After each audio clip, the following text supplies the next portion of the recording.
Step 8. Study smarter. Much of this book has already tackled topics that can help you become better at studying. We've gone over how to beat procrastination, how to read and take notes, how to build your environment, stay organized, plan well, etc. However, this step will focus on the actual act of sitting down and attempting to permanently encode information you've already learned once into your brain. Replicate the test conditions. This may seem like an obvious question, but ask yourself, why are you studying? You're going through your classes and major because there's a specific set of information and skills you want to learn. But there's a more pressing reason as to why you need to study now. That reason is the assessment. Your immediate need to learn and remember certain material from your classes stems from the quizzes, exams, and essays you'll face later on. You can take advantage of this fact by attempting to replicate the test conditions when you study. If you can simulate your exams during your study sessions, then you'll experience much less anxiety and be far more prepared when you actually walk into your tests. Here's a simple process for doing this. Step 1. Gather your materials. Hopefully your organization skills, built in Step 6, will make this easy. To get started, pull together any and all class documents, notes, and learning materials that pertain to the test.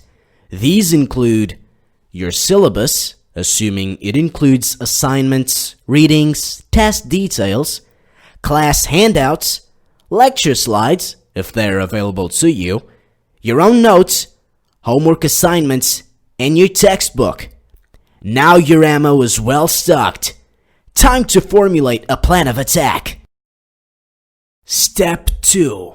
Identify what's important and build a study guide. Use the details from your syllabus and other materials handed out by your professor to start making a list of the most important topics that you think will be covered on the test. You should also review your notes and look for the top-level terms and concepts that were covered in class. These will probably show up on your test. Your syllabus may provide hints by listing topics covered in class, specific reading assignments, etc. So make sure you consult this as well. If your professor happened to provide a study guide for the test, this is the equivalent to a bar of gold. Actually, gold isn't all that useful in an objective sense. Okay, it's even more useful. In my experience, study guides from your professor are often an outline of exactly the material you'll be tested on. I vividly remember going through my human sexuality study guides only to show up on test days and realize my exams were basically exact copies of said study guides. I should have brought one of those easy buttons to class with me. Assuming your professor doesn't just hand you the keys to the kingdom in the form of a study guide, it's time to make your own. Start looking at your list of important topics, terms, and concepts you put together and turn those into a list of questions that will force you to recall the information actively. More about this in the next section. Think of yourself as an army for the purposes of this study session. Right now, you're a team of drill designers. You're currently designing the combat drills that your soldiers will run through in order to build the muscle memory, team dynamics, and keen judgment required to be effective in a real combat situation. If your army doesn't run through drills, or if the drills don't closely match what they'll find in real combat, then they won't be well prepared. That's why it's important to try, as closely as you can, to mirror the format of the exam when you study. You can even play with other factors, such as the location and time constraints, once you've gained a solid grasp on the material. For big tests, it's often worth doing a final practice run to make sure you're ready.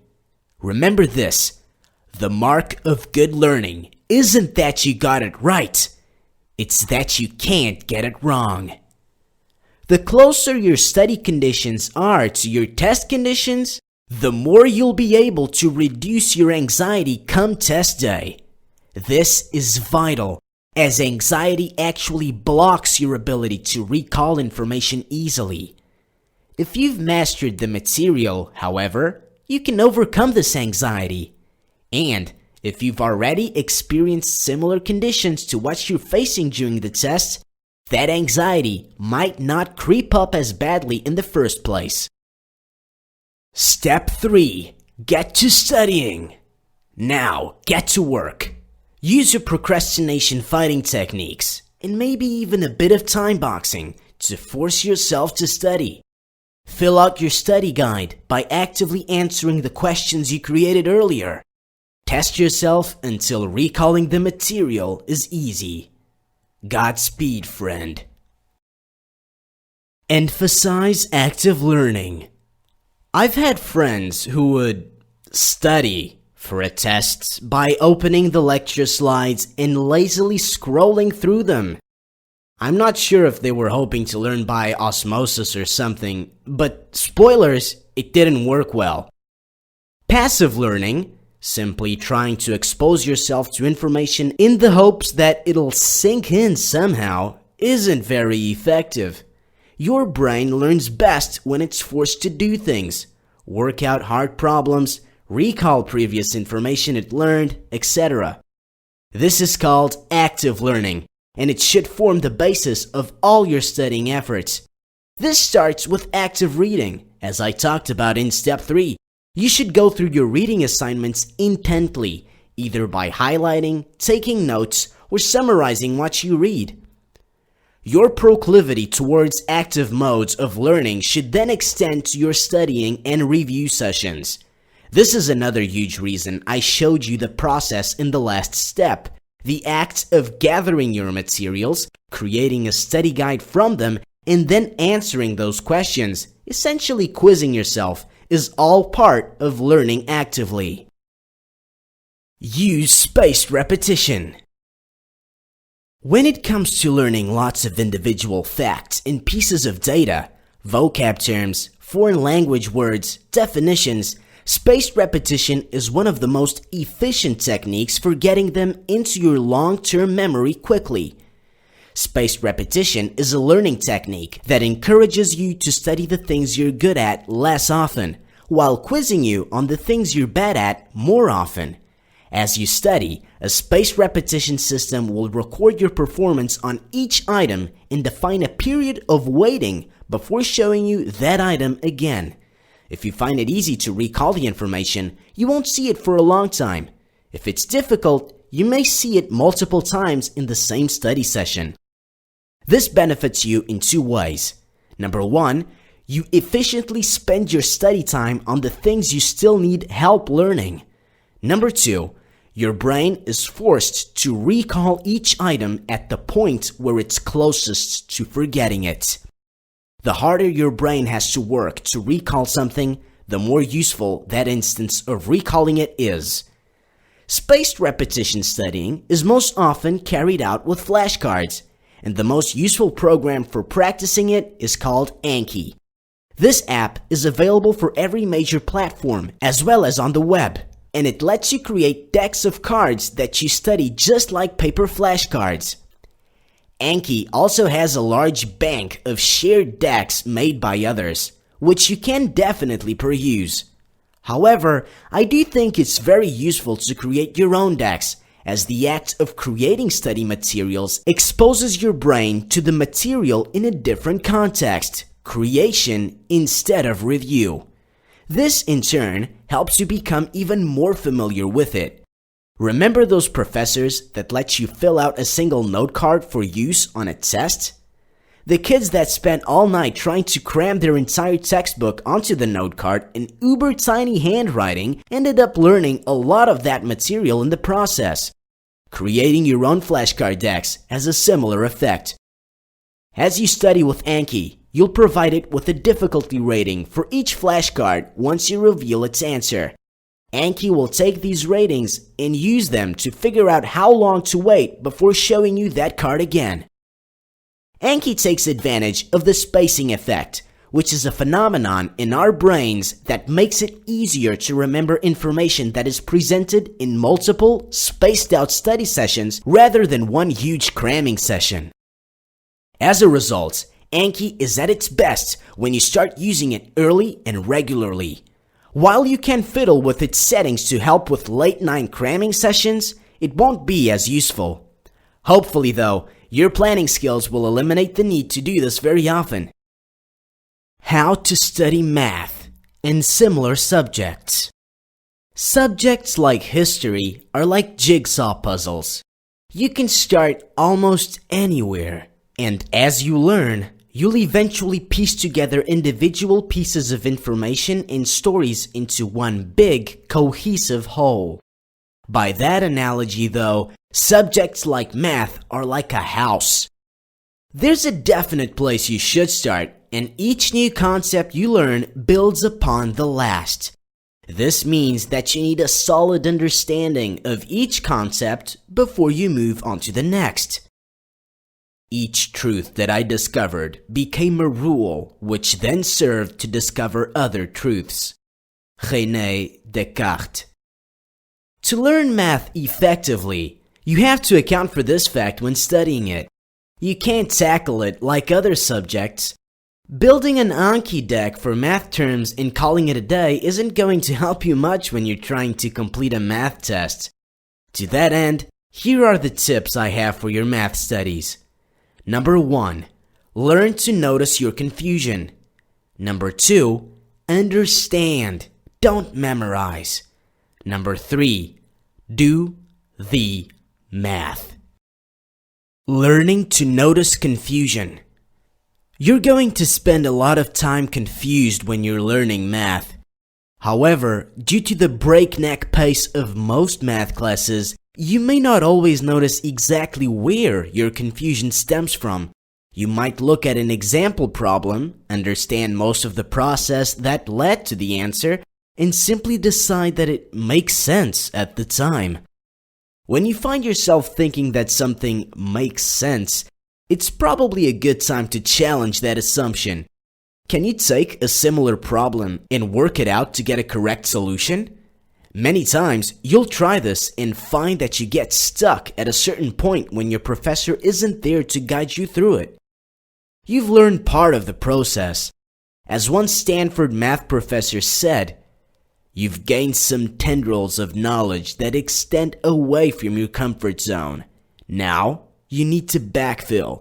Go back and fill in the gaps that remain. Learning math in a completely systematic way, where you understand every concept perfectly before moving to the next, is almost impossible. This backfilling is necessary for you to be able to move on. Understand. Don't memorize. This goes right back to what I mentioned about mastery in the previous section. However, with math, it's doubly important.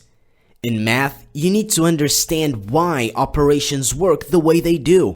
You need to grok the underlying logic behind the concepts you're learning. When you do this, you no longer need to memorize things. Memorizing can help you fit shaped blocks into similar shaped holes that you've seen before. Okay, I know x goes here in this equation because I saw it before. But understanding will give you the ability to tackle problems with details you haven't seen before. A core understanding of the fundamentals makes it possible to deal with new things. You should be shooting for the aha moments. Let's step back from math for a second to take a look at another subject I've spent a lot of time in: programming.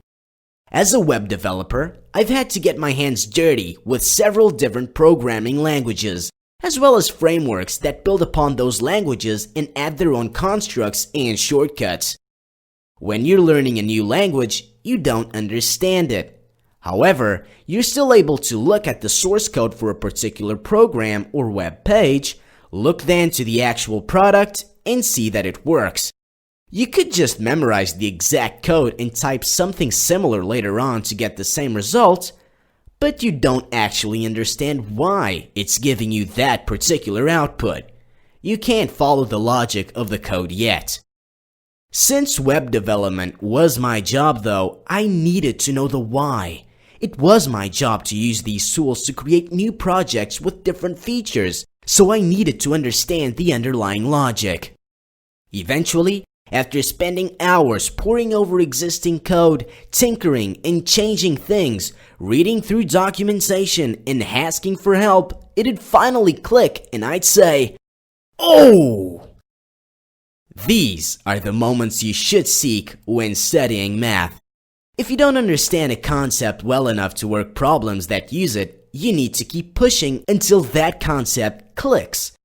Your goal is true understanding, not mere memorization.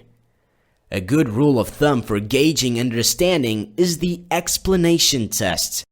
If your kid brother asked you about the concept you're studying, could you adequately explain it to him? Could you work through an example problem with him and tell him why each step happened the way it did? If not, you have more work to do. Do the math. In high school, my idea of studying math was sitting back in my chair and watching the teacher go through example problems on the board. During class, I'd watch him go through each step and think, yeah, that makes sense. I could do this myself. Here's the thing. Sitting back in your chair and watching your teacher do math makes you good at sitting back in your chair and watching your teacher do math. Math is not a spectator sport. While you're in class, you should strive to record as much detail as possible in your notes, including the fully worked out versions of practice problems, because later you need to hunker down and actually do problems on your own.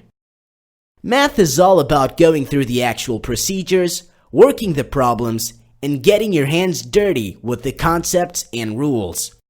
During math tests, you won't spend much of your time answering true or false questions about math concepts. Learn their definitions, yes, but spend most of your time working out problem after problem after problem. This is what you'll have to do during a test, and the only way you're going to get good at it is practice. In addition to doing lots of problems though, you can also seek help. Ask your professors, form a study group, or use one of these online resources. They're certainly not the only ones. Wolfram Alpha. Type a math problem into the search bar and it'll both solve it and give you the steps. Don't use this as a crutch. Mathematics Stack Exchange. A great place for asking math-specific questions. r/homework help. A subreddit dedicated to helping people with homework problems. I'll mention one last thing. The scope of this book isn't big enough to cover individual math topics, but you should make sure you're clear on things like notation, order of operations. PEMDAS does not mean you do multiplication before division. Don't let me catch you doing it, etc. Also, check your work on tests. You will make dumb errors at times.